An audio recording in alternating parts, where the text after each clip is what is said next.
जय हिंद दोस्तों। आज हम लोग रिवाइज करने के क्रम में देख रहे हैं होम रूल आंदोलन। यह बहुत इम्पोर्टेंट पॉइंट है, टॉपिक है।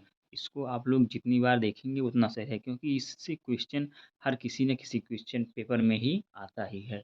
आप चाहे वनडे एग्जाम उठा के देख लीजिए, चाहे पीसीएस उठा के देख लीजिए, चाहे जिस लेवल का देख लीजिए, तो इसमें से क्वेश्चन आता ही आता है। तो इसको हम लोग रिवाइज करते हैं और कोशिश करिएगा 2-3 बार देखिएगा, याद हो जाएंगी चीज़ें।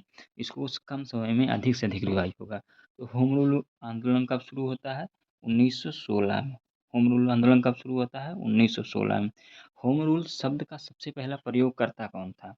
आइजर भट्ट। कौन थे? आइजर भट्ट जो है, इसके सबसे पहले प्रयोगकर्ता आइजर भट्ट थे। ठीक है, इस चीज़ को याद रखना कि सबसे पहले प्रयोगकर्ता कौन थे? आइजर भट्ट थे। और इसकी स्थापना, होम रूल आंदोलन की स्थापना सबसे पहले रेडमोंड ने की थी। कहाँ की थी? आयरलैंड में। ठीक है, इसको भी याद कर रखना कि होम रूल आंदोलन की स्थापना सबसे पहले रेडमोंड ने की थी, आयरलैंड में की थी। और इसको भारत में शुरू करने का सबसे पहला सुझाव जोसेफ बैप्टिस्टा द्वारा दिया गया। किसके द्वारा दिया गया? तो भारत में होम रूल आंदोलन को शुरू करने का सुझाव जो है जोसेफ बैप्टिस्टा द्वारा दिया गया। और मई 1915 में दिया। कब दिया गया? मई 1915 में दिया गया कि भारत में भी होम रूल आंदोलन की शुरुआत की जाए।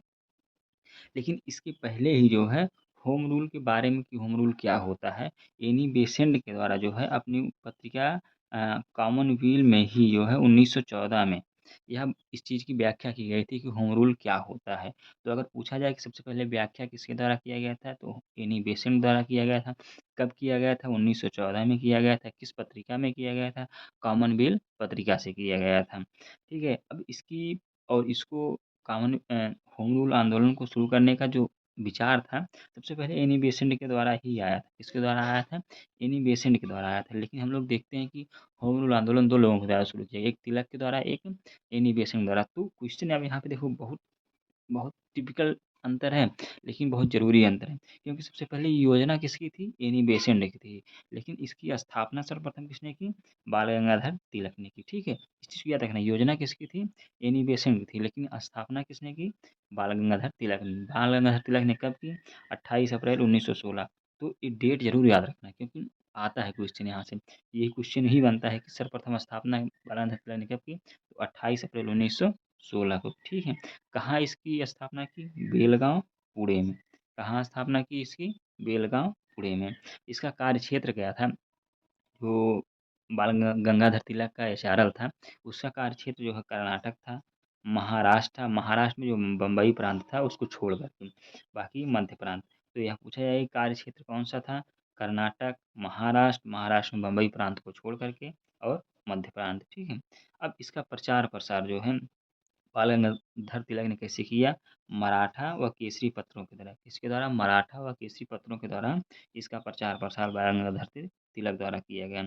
इसकी जो अध्यक्ष थे, बाल गंगाधर तिलक के जो एचआरएल के अध्यक्ष थे, वो से जोसेफ बैप्टिस्टा। कौन थे? Joseph Baptista.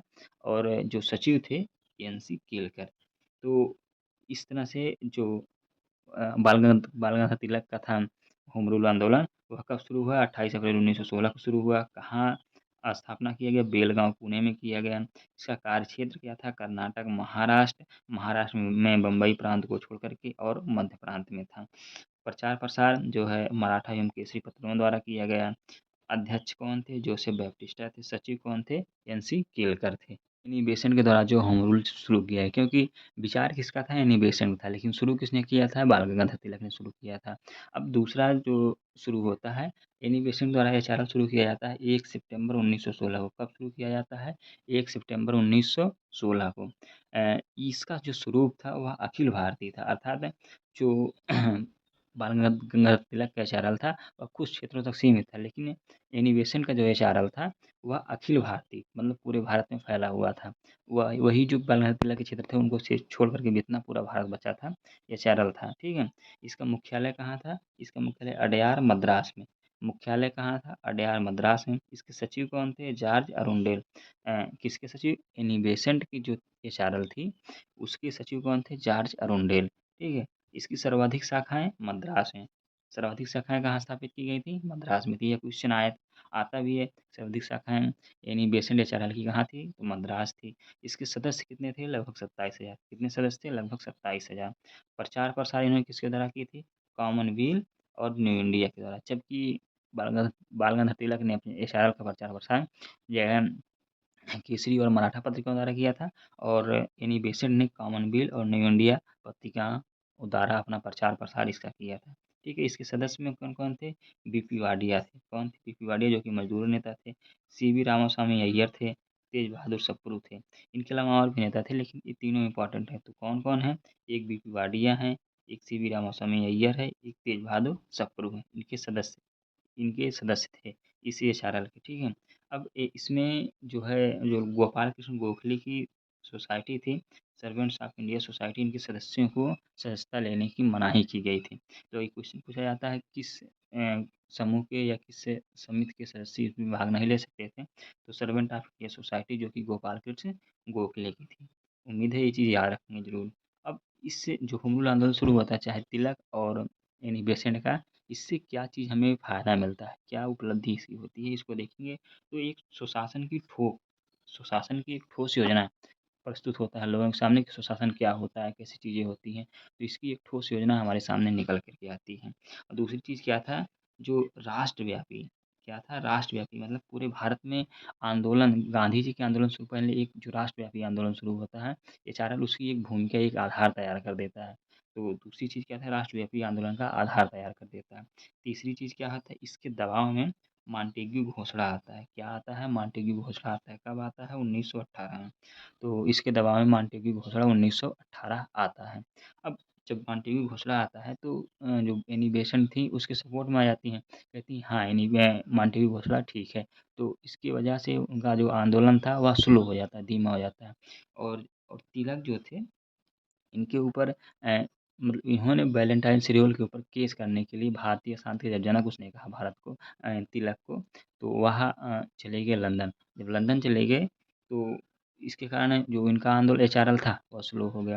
अब इसका रिजल्ट क्या निकल के आता है कि एचआरएल जो होम रूल आंदोलन था वह धीमा पड़ जाता है और धीमे पड़ते-पड़ते 1918 तक आते-आते यहाँ इसका प्रभाव काफ़ी कम हो जाता है। तो इसके फलस्वरूप क्या किया जाता है 1918 में 1918 में दोनों एचआरएल को विलय कर दिया जाए। पूछा जाएगा कि दोनों एचआरएल का विलय कब हुआ? 1918 में हुआ, ठीक है? और इसके बाद क्या होता है फिर 1920 में इसका नाम जो है स्वराज सभा रख दिया जाता है। क्या रख दिया जाता है? स्वराज सभा। एचआरएल का नाम 1920 में स्वराज सभा रख दिया जाता है। तो उम्मीद है कि ये सारी चीज़ें आप लोग देखे होंगे और कम समय में इतने सारे फैक्ट्स हैं। इसको 1-2 बार देखिए, 2-3 बार देखिए और जितनी चीज़ें हैं लगभग इम्पोर्टेंट है वही चीज़ रखी गई हैं जो इम्पोर्टेंट जो आ सकती हैं। और किसी न किसी पेपर में एचआरएल से हम लोग आंदोलन से क्वेश्चन आता ही आता है। तो उम्मीद है आप लोग 1-2 बार 3 बार देखेंगे और आपको याद हो जाएँगी। देखो आप ऐसे बैठे हो रील देखते हो, रील से अच्छा इसको देख लो। 8-10 मिनट देख लोगे, आराम से चीज़ें याद हो जाएँगी और याद हो जाएँगी तो आपको फ़ायदेमंद है। इसमें जो चीज़ बताया गया बारीकी से बताया गया है। तो उम्मीद है पढ़ते रहिए, जितना पढ़ेंगे उतना ही अपने आप को अच्छे से प्रेज़ेंट कर पाएँगे।